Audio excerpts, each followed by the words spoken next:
Alright, what's going on, you guys? Welcome back to my channel. As always, I am Brian, and this time around, this is my Impact Wrestling recap for tonight's episode of Impact Wrestling. Just got done finished watching it. A great main event for the Knockouts Championship, and I'll get into the result of that in just a moment. Couple of other things happened on tonight's episode. We saw Michael Elgin go 2-0 in the Best of 5 series against Eddie Edwards. Of course, 2 weeks ago, Michael Elgin won the first match of the Best of 5 series, and tonight he defeated Eddie Edwards again to go 2-0 in the Best of 5 series. So Elgin only needs one more victory to win. Eddie needs to win 3 straight against Elgin in the coming weeks on Impact. But that was a really good match to start off Impact. I'm going to run through a couple of the promos and or I should say segments that happened. One involving Moose and Rhino.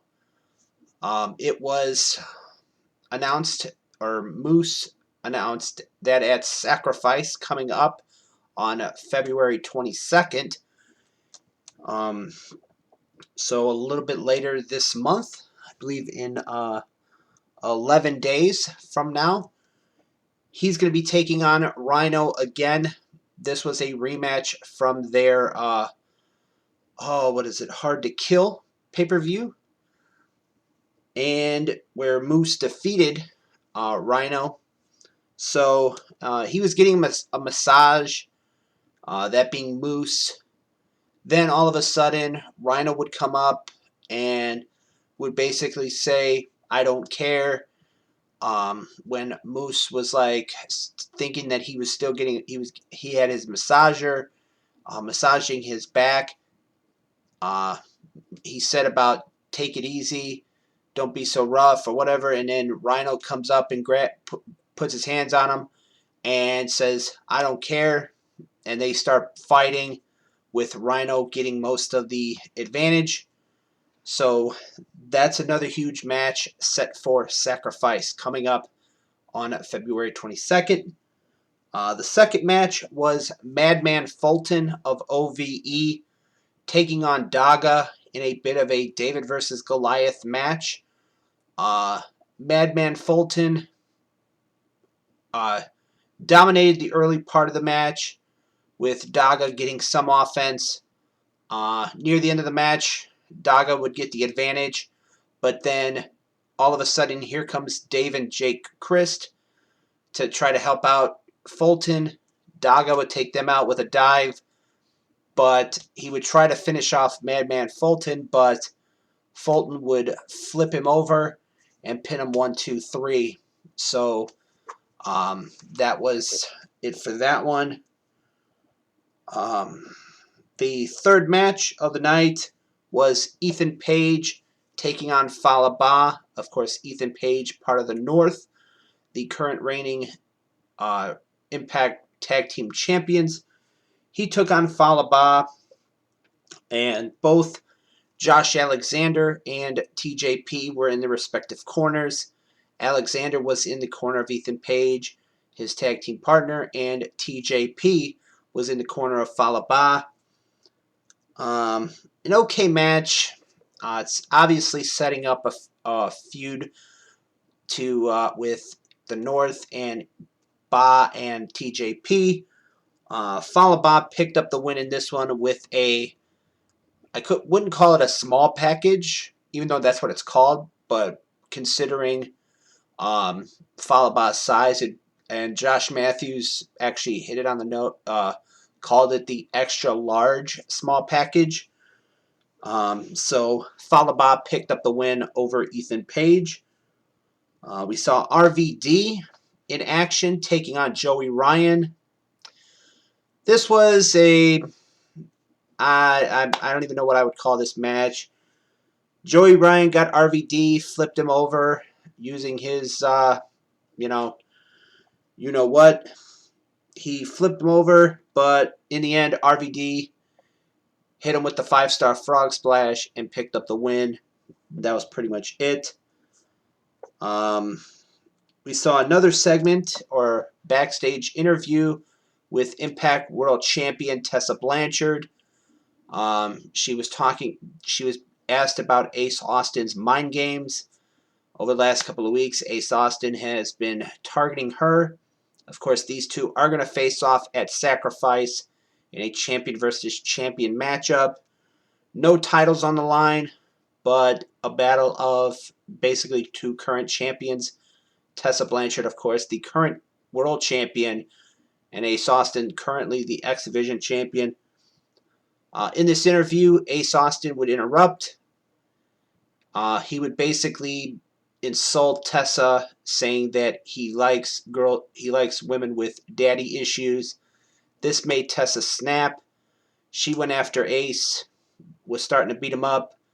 Rhino Scum and the Rascals came to break it up.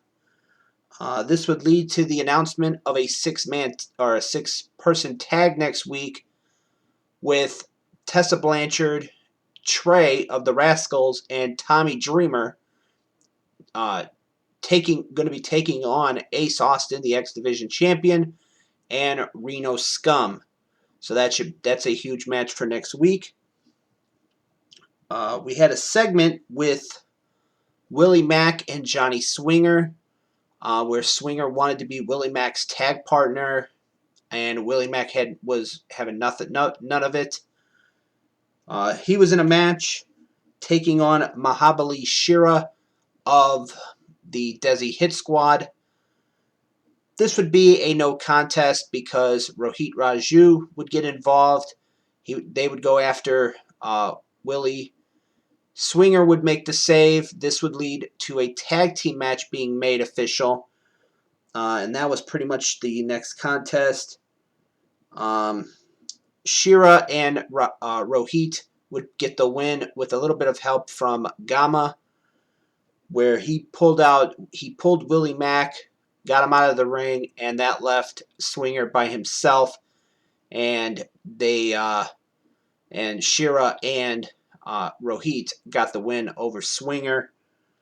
So that was pretty much it for that. We saw a backstage segment involving Jessica Havoc, Father James Mitchell, and Susie. And basically, Mitchell and Havoc were looking for Sooyoung, and they found Susie. And basically, this was basically just a segment continuing off of what happened last week, where Rosemary got Susie to turn back into Sooyoung. And remember what happened when Havoc choked her with a noose from a while back. And basically, Susie told Mitchell and Havoc that, I'm right behind you guys. And you see her putting the rope noose, over her shoulder, and all of a sudden it just started getting creepy and stuff like that with the screen and stuff like that. So obviously, anytime Susie has that noose, she's going to turn into Sooyoung and vice versa, and turn back and forth into Sooyoung and Susie and all that stuff. So that was it for that. I believe that happened before the RVD Joey Ryan matchup. Not quite sure of the order. I just know that there was a bunch of segments, and that was one of them. So then in the main event, it was Jordan Grace challenging Taya Valkyrie for the Knockouts Championship. Jordan looking to become the new Knockouts Champion and end Taya's long reign as champion. And that was pretty much what they were building up for this entire show. Basically talking about Taya being the longest reigning Knockouts champion, being the longest reigning reigning champion of the modern era. This matchup was solid, was a really good main event. Both women did an excellent job in this one. Jordan would not be denied becoming champion for the first time, I believe. Taya hit her with everything. Even Bravo, who was at ringside with Taya, he would get involved. Basically, it was like a no-win situation for Jordan. But in the end, Jordan Grace survived all of it and hit the Grace driver for, I believe, a second time in the matchup to become the Knockouts champion and end Taya's over a year reign as Knockouts champion. So congratulations to Jordan Grace on becoming the new Knockouts champion. So it will be interesting to see what happens. Who's going to step up to face the new champion? Will Taya step up to want her rematch? Will someone new challenge her? Challenge Jordan Grace for that championship? We'll have to wait and see. But solid main event. A pretty good episode this week. And this was the final night of the Impact's visit to Mexico. Next week they're going to be in Las Vegas. So it'll be interesting to see what happens in that 6-person tag with Dreamer, Trey, and Impact World Champion Tessa Blanchard versus Ace Austin, the X Division Champion, and Rhino Scum, and plus whatever other matches they have for next week. So that'll be interesting. It'll be interesting to see what happens on next week's episode. So with that being said, I thought this week's episode was really good with a solid main event. Once again, congratulations go out to Jordan Grace for becoming Knockouts champion on this week's episode. So this has been my Impact Wrestling recap for this week's episode.